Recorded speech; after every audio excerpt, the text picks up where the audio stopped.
Naliligo sa mga sariling dugo ang 7 magkakaanak na panadero matapos pagsasaksaki ng kanilang amo, kabilang ang 2 minor de edad sa Barangay Kupang, Antipolo City nitong Martes ng umaga. Ayon sa pulisya, ng kanilang datna ng mga biktima ay tadtad ito ng mga saksak.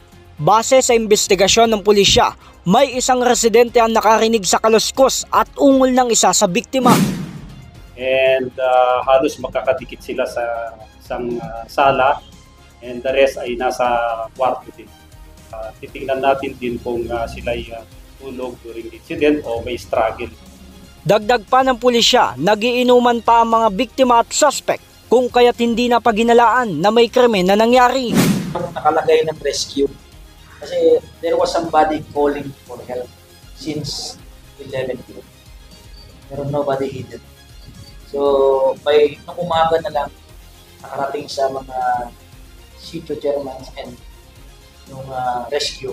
Yan, naabutan pa nila na hindi nga pa yun hanggang sa doon na mabawian ng buhay doon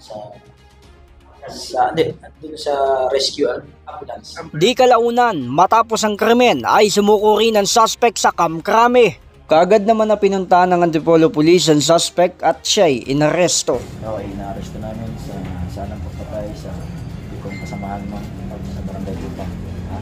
Ang lahat ng sasabihin mo ay maaaring gamitin namin sa iyo. Laban sa iyo, may karapatan ka manahimik. Hindi naman itinanggi ng suspect ang pamamaslang sa 7 biktima na kanyang kaanak. Anya pa, nakainom siya nung mangyari ang insidente dahil kanilang ipinagdiwang ang kaarawan niya.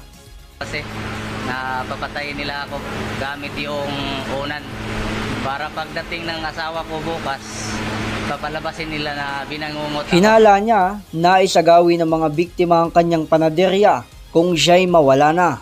Unahan ko na sila. Bawat lapit nila sa akin, sinaksak ko na. Lumaban sila sa akin, kaso lang wala silang kutsilyo. Samantala, matapos ang karumal-dumal na insidente, ay walang tinamong galos ang suspect. Sa ngayon ay patuloy ang pagsasagawa ng investigasyon ng pulisya sa insidente at tinitignang anggulo kung may posibleng kasabwat ang suspect. J. Martin, JKRS News and Public Affairs.